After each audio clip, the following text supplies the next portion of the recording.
The first thing Jake Hollister saw was something dark lying in the middle of the grass.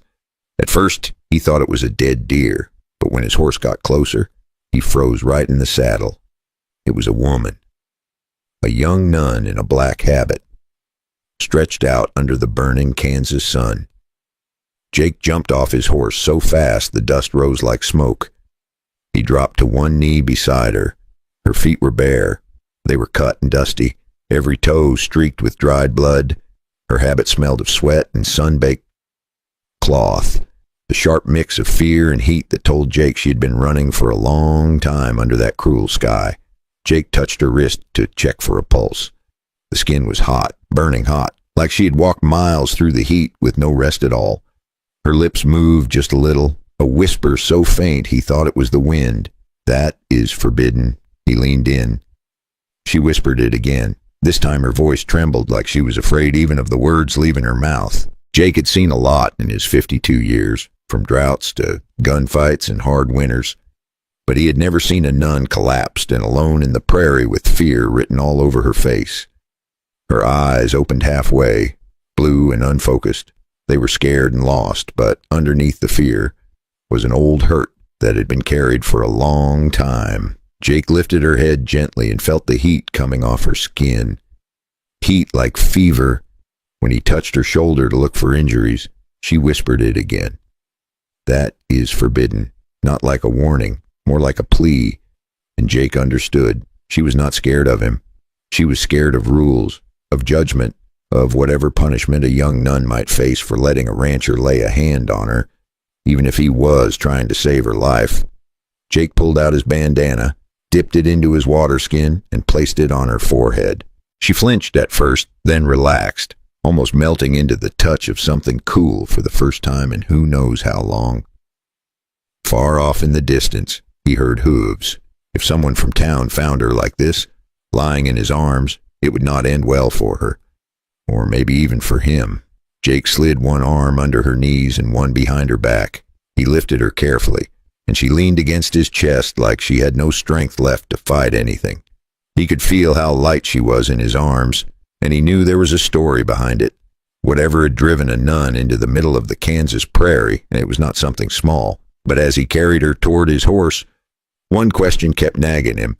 What could be so forbidden that it drove a young nun into the middle of the Kansas prairie? Jake rode slow, keeping one arm steady around the young nun so she would not slide off his horse. She stayed quiet the whole ride, breathing shallow, her head resting lightly against his chest. By the time they reached the small creek near the Hollister ranch, Jake realized something strange. She had not fought him, not even when she woke halfway and saw she was being carried by a man she had never met. Her fingers had tightened on his shirt like she was holding on to the last safe thing in the world. He stepped off the horse and carried her inside his cabin. It was a simple place, wood walls, a pot on the stove, and a Bible on the table he had not read as often as he promised himself. He laid her gently on his bed. Jake soaked a cloth and placed it on her forehead. She stirred, eyes fluttering open just enough to see where she was. Relief, a slow kind of relief that said she had not felt safe in a long time. He gave her water. She took a small sip, then another. Her voice was soft when she finally spoke. "Where am I?" Jake pulled up a chair beside her. "Hollister Ranch, couple miles west of Dodge City. You passed out cold in the grass." She nodded, like she expected that answer and knew she had pushed herself past her limits. "My name's Jake," he said. "What is yours?" It was like even her own name was something she had to guard. Then she whispered, "Sister Elise." Jake nodded slowly. "Elise, then." She looked around the little cabin, her fingers curling into the blanket. He saw clearly this woman was running from something heavier than the heat that had knocked her down. She tried to sit up. Jake gently held her shoulder. "Take it easy. No one is coming for you here." Fear flickered there, quick and sharp. Not fear of him. Fear of being found. She swallowed hard. "Jake, if they ask about me, you must say you never saw me." Jake leaned back, eyebrows raised. Who exactly is coming after a nun in the middle of a Kansas summer?" Elise looked toward the door like someone might walk in any second. Then she whispered the words that made Jake's whole body tense. "Jake, I did not run from God. I ran from the people inside the church. What in the world could a nun have seen that was so dangerous she had to flee for her life? Jake sat back in his chair, studying the young woman in his bed like she had just told him the world was flat. Running from God was one thing. Running from the church itself was a whole different storm. Elise pulled the blanket tighter around her shoulders and stared at her hands. They were shaking. Jake kept his voice steady and calm, the same voice he used with skittish horses. You can tell me no one else is here. She took a shaky breath, back at the mission in Dodge City. Things were not holy anymore. Jake felt something cold settle in his stomach. He knew that mission was supposed to be a place folks trusted. Elise looked up with eyes that held more truth than she wanted to carry. There is a man there, a man everyone respects. But he is not who they think he is. He let her speak at her own pace. She swallowed hard. He's using the mission for money, for things no one should ever hide behind a cross. Jake felt the heat rise in his chest, the quiet kind of anger older men know well, the slow burn that comes from seeing someone use faith as a shield for their own dirt. I found letters, books with numbers that make no sense. I told one of the older sisters, and the next morning she was gone. Jake leaned forward. Gone where? Elise shook her head. They told me she left on her own, but I saw the sheriff speaking to Father Whitlock that same night. And after that, he started watching me, following me, and asking where I slept, where I prayed. Jake rubbed a hand across his jaw. Sheriff Collins, a man Jake never trusted, a man who smelled like trouble even when he tried to look holy. I knew if I stayed, I would disappear too. So I slipped onto a freight wagon heading out of town and rode it as far as the river. Then I walked until my legs gave out. And that is how you found me. Her voice cracked on that last sentence, and for the first time since he found her, Elise began to cry, those quiet, tired tears that come when a person has held everything in for too long. Jake stayed in his chair, hands clasped, letting her cry without looking away. You know, I once kept my mouth shut when I should have spoken. My wife needed a doctor, and the man in town turned us away because we could not pay enough. I walked out of that office without saying a word. She died 2 days later. I have had to live with that silence every day since. So believe me when I tell you this. If you are brave enough to speak, I am not going to let you stand there alone. Jake stood up and went to the window, staring out at the quiet land. He had spent years minding his own business, but hearing what this girl had gone through brought back something he thought he had buried with his wife, a need to protect and to make things right. Elise, if what you're saying is true, then this is bigger than both of us. I know, but I cannot go back alone. Jake stepped closer, eyes steady. You will not while I'm breathing. Now the real fight was coming, the kind that shakes a whole town. If you are still with me, friend, I hope you hit that subscribe button so you do not miss what happens next. Grab a cup of tea or coffee, settle in, and tell me in the comments what time it is for you right now and where you're listening from. 2 mornings later, Jake woke before sunrise. It was one of those quiet Kansas mornings when even the wind seemed to hold its breath. He stepped outside, boots sinking lightly into the cool dirt, and scanned the horizon. Inside the cabin, Elise was awake too. She sat at the table, hands wrapped around a cup of warm water. Jake sat across from her. All right, he said. We need answers. She nodded. If Father Whitlock knows I escaped, he will send others. He will not give up. We are going into town. Her eyes widened. Into Dodge City. Jake nodded. If the man is dirty, folks need to see the truth with their own eyes. Elise took a shaky breath. What if they see me? Jake smiled a little, the kind of smile only a stubborn older rancher can manage. Then let them look. You have nothing to be ashamed of. They rode out together. Jake handed her an old trail hat from the peg by the door before they left. It was sun-faded and a little too big, but when she pulled the brim low over her brow, it hid half her face and gave her just enough courage to keep going. The prairie stretched wide and golden, heat rising already even though the morning was still young, and by the time the roofs of Dodge City appeared, Elise was gripping the saddle tighter than she meant to, cowboys tying up horses, and right in the center, The mission house stood tall and quiet, like it had never known a day of sin. Jake dismounted first. Elise followed, her hands trembling. He placed a gentle hand near her elbow. "I am right here."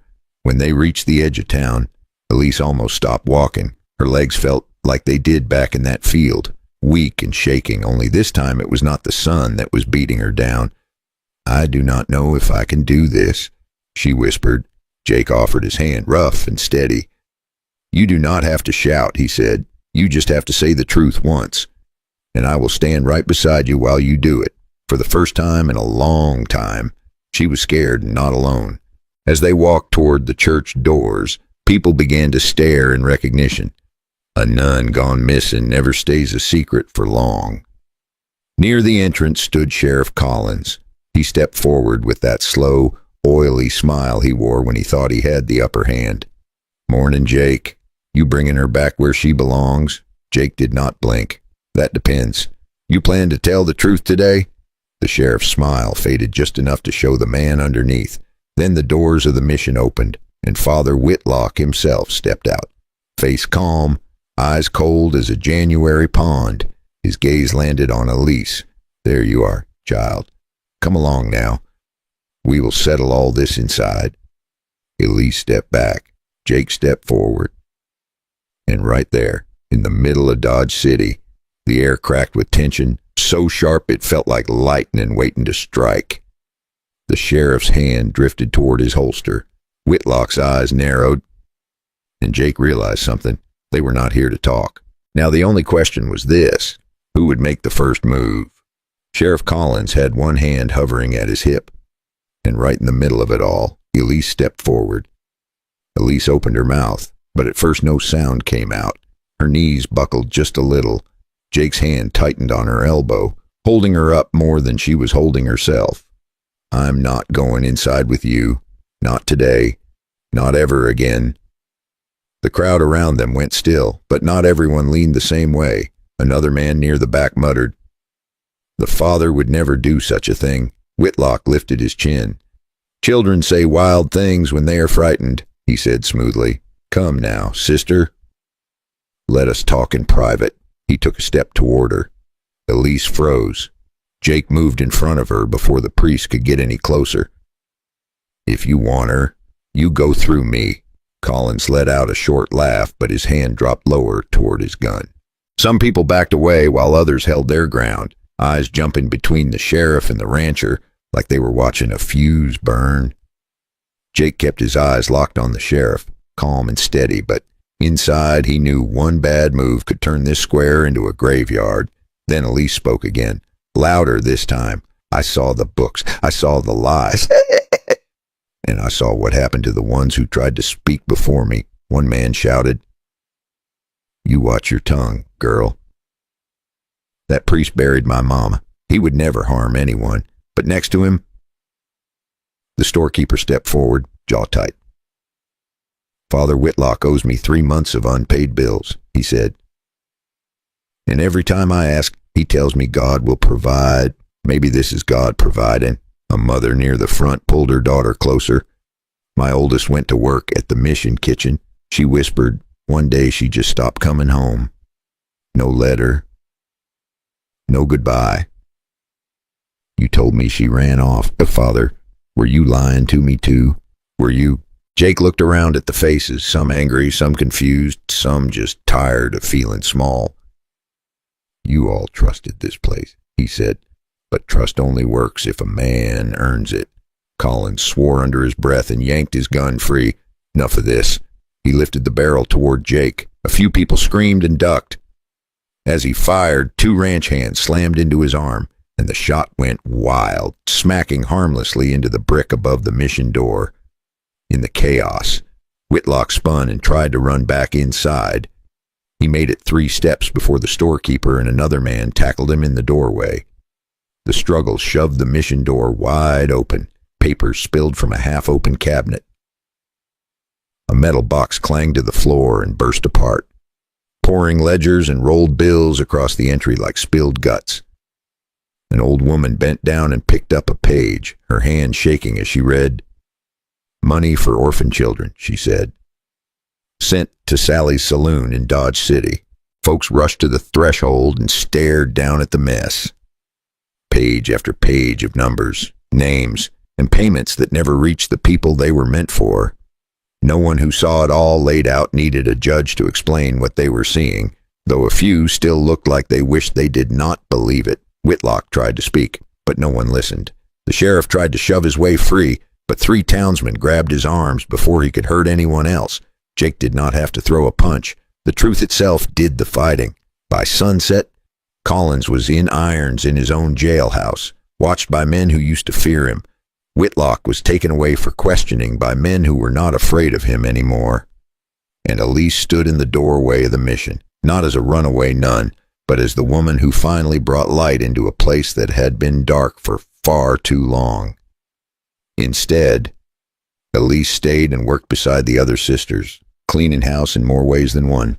Records were sorted, and hungry mouths were finally fed with the money that had been kept from them for so long.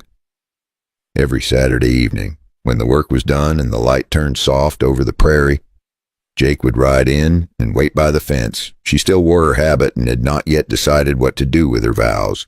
But both of them knew something had started that day in the grass, when a worn-out rancher picked up a worn-out nun and refused to let her disappear. Sometimes the bravest kind of love does not shout from the rooftops. It just rides in every Saturday evening, ties its horse to the same fence post, and waits quietly in the golden light until the day she's finally ready to walk out and meet it. And if you want more quiet but powerful Western tales like this, you can subscribe and ride along with me next time.